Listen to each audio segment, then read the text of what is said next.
stick around till the end or skip to the timestamp on the screen to see me unbox the coolest robotic plushie ever, and I may or may not have a special link for you guys. Hello, this is Flurry Moon. Welcome back to my channel. This time next week, I will be in Disney World for the first time in my life. Even as someone who doesn't identify as a Disney adult, I am just ecstatic. And I started thinking back on my childhood and how obsessed I was with the Disney princesses. As a kid growing up in the 2000s, all I wanted to be was a Disney princess. And that's no surprise, since just about every piece of girls' merchandise was Disney princess themed. We all loved the movies and everything, but everybody knows the most important part of any media is the marketability. Who cares if the movie has a fantastic story, writing, and visuals? Can we sell them as dolls or what? We've seen many changes of our favorite characters due to trying to make them as marketable as possible. For example, Sailor Moon was originally supposed to have silver hair, but Naoko Takeuchi's editor told her that silver hair would be too plain for the cover art. Every character design choice is strategically made and even changed from the creator's initial ideas if they don't line up with whatever will sell the best. But to be fair, Sailor Moon debuted with blonde hair. We never knew her as anything else. The Disney princesses, on the other hand, are seen very differently from their movie looks versus how they appear in merchandise. And even the way they were portrayed in general was very odd in the 2000s specifically. Have you ever noticed that none of the princesses interact or even look at each other at all in these old pieces of merchandise? In fact, let's start with that.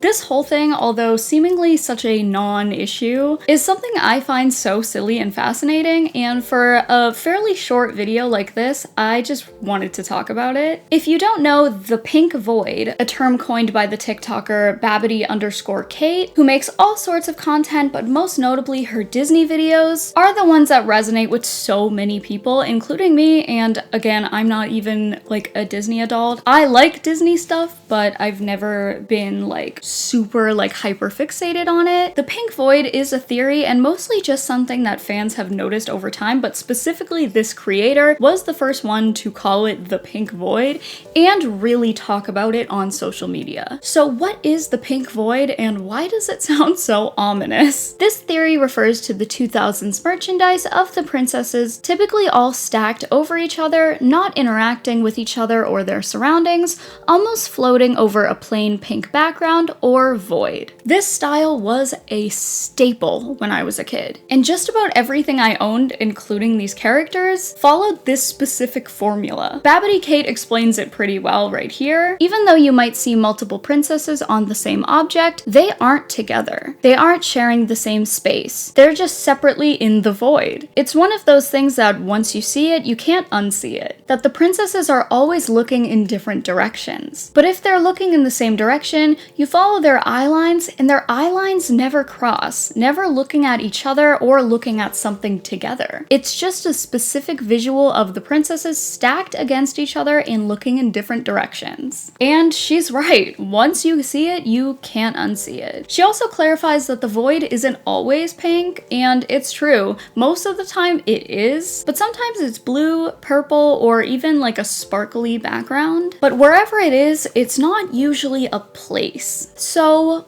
why? Why was this the go-to style? Well, many fans speculate, and have for a long time, that the Disney princesses up until recent years were never allowed to acknowledge or interact with each other in any form of media because they do not belong to the same universe. As far as we know, there is no official rule that Disney came up with that the Disney princesses can't even make eye contact with each other, even in a photo, but this is actually something that fans and parents of princess-obsessed children have noticed for quite some time. However, I think we have the answer. Although it's not super interesting, this article entitled "What's Wrong with Cinderella?" we learned that in the year 2000, the Disney Consumer Products division was not doing too hot. That was until a new Disney executive named Andy Mooney had a brain blast moment while at a Disney on Ice show. Little girls everywhere were wearing generic princess costumes, as at the time Disney was not selling anything of the sort. The next day, he told his team, let's establish standards and a color palette and talk to licenses and get as much product out there as we possibly can that allows these girls to do what they're doing anyway, projecting themselves into the characters from the classic movies. To bring this back to the Pink Void, this would be the first time Disney would sell any merchandise of the princesses, not in promotion of a new movie, and the first time princesses of different movies were all lumped together. The writer of the New York Times article, Peggy Orenstein, claimed that to ensure the sanctity of their individual mythologies, as Mooney would put it, the princesses were purposely made to avoid eye contact with one another.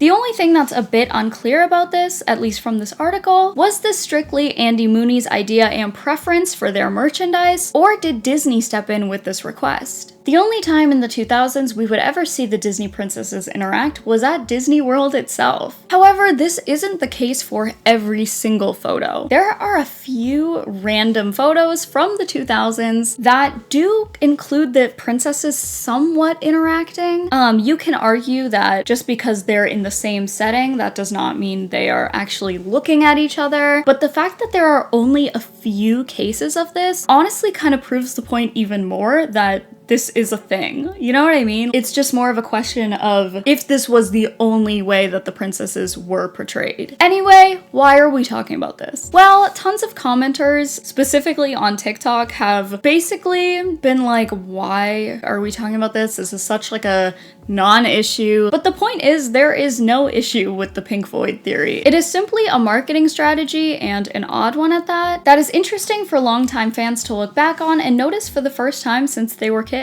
It's also important to note that, as well as trying to preserve each character's separate universes, this strategy is probably also out of laziness. In order to mass produce as much princess merch as possible, Disney has been known to copy and paste the same photos of the characters onto different pieces of merchandise with different characters, and they won't look out of place because none of them were interacting in the first place. Mix that with the fact that little girls will simply see something with all their favorite princesses on it and not care whether or not the characters are acknowledging each other's presence or not. This was seriously a win-win marketing strategy for Disney. Preserve the sanctity of each character, get to be lazy and copy and paste them onto the easiest, simplest backdrop in history, and kids won't notice or care and still beg their parents to buy it anyway. It's honestly too perfect. But the Pink Void wasn't the only odd 2000s marketing strategy for the princesses, so let's get into the next topic. What are we drinking today? I have my water, this humongous thing. I'm like a basic Stanley girl, whatever, but don't worry, I'm about to make coffee after this.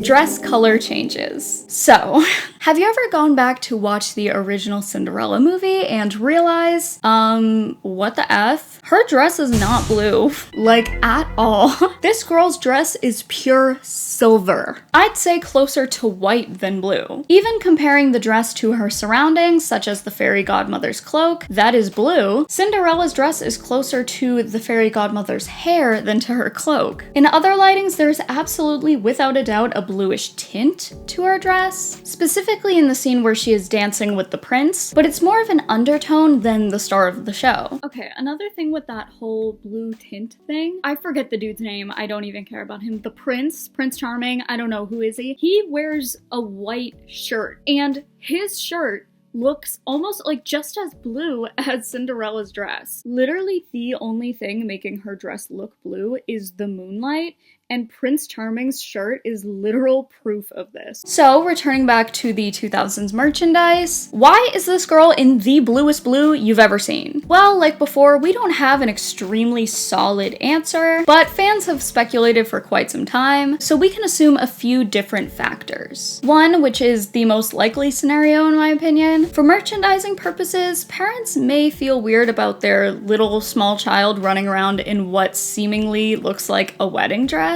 Another theory is that at the time, silver fabric was more expensive to make than blue, and a cheaper silver alternative could easily appear as dirty and less of a shimmery silver, because her dress does have a bit of a bluish tint, especially with each remaster of the original 1950 movie. As you can see, the 1950 version of her dress is very clearly silver and white. Cut to the 2012 Blu-ray edition, That is super freaking blue. On another note, fans were not happy about this 2012 Blu-ray remaster, that is really hard to say, as all the original coloring and detail had, in my opinion, been completely butchered. It's almost offensive. Just looking at the side-by-side comparisons is extremely disappointing. This poster here points out that the original footage had been so scrubbed of grain, they literally destroyed the line work from the original. The dress specifically, all the detailed sparkles, and even the line differentiating her dress from her glove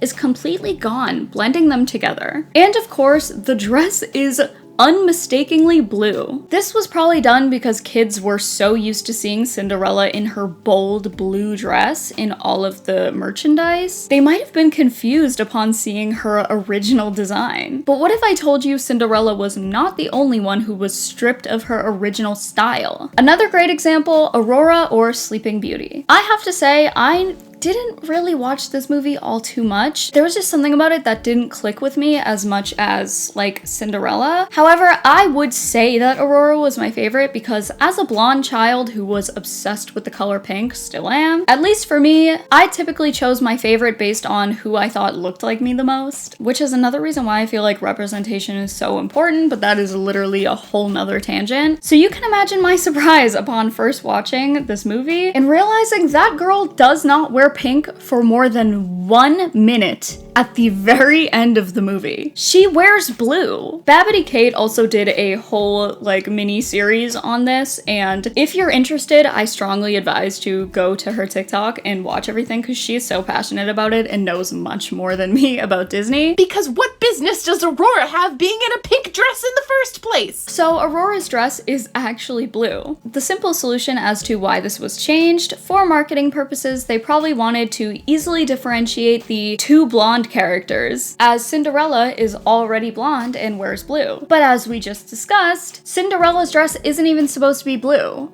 So by making this change to Cinderella's dress, Disney created a domino effect of all the other princesses. Because then we go to Ariel, or the Little Mermaid, who actually does wear a pink dress in her movie, but in merchandise, she's in this teal dress that we've never even seen in any of her movies. Probably in order to differentiate her from Aurora, who already wears pink, but she's not supposed to be wearing pink, she's supposed to be wearing blue. To be fair, in most of the early 2000s merchandise, Ariel is seen to be in her light pink dress from the movie. I do believe this was changed to the teal dress in the late 2000s, but I'm not too sure about that. Another thing about the teal dress, at first I thought it was to match her fin, but clearly I don't remember what Ariel looks like because her fin is green, like pure green. It's speculated that the teal is supposed to represent the sea, as that's where she came from and everything. And I do personally think she looks great in it, but a lot of fans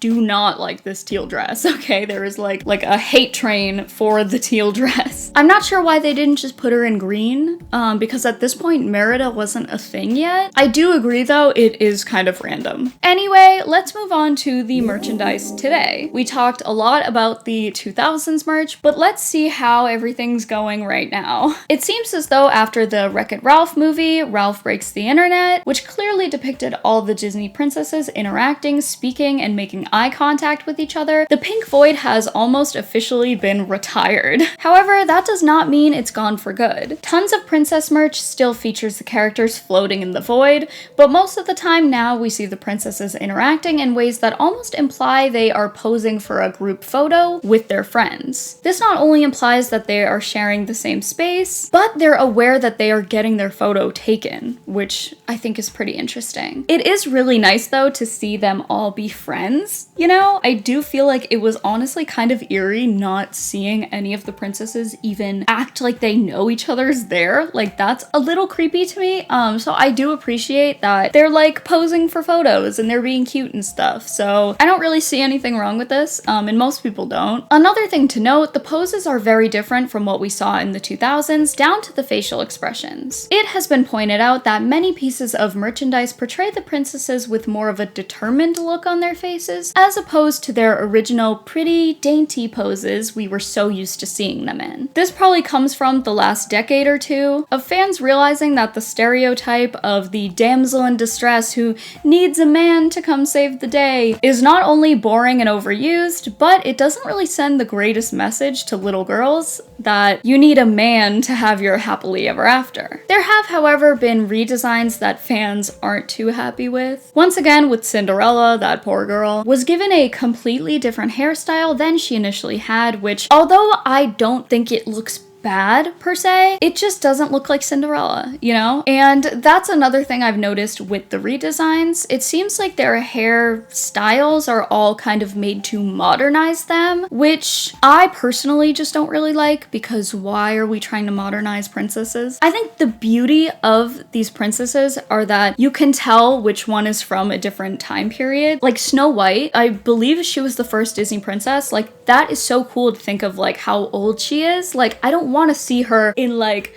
a slick back bun, you know what I mean? And that's not what they're doing, but I can see it going there, and they're giving them more like pieces in front of their face, like instead of pulled back hair. Specifically Belle's hair, giving her more pieces in the front, which again, I don't think looks terrible. It's just a way to modernize her. Tiana, in my opinion, looks great with her new design, as the dress was given more details. However, my girl Mulan was absolutely done so fucking dirty in this. Like, who is that woman? That is not Mulan.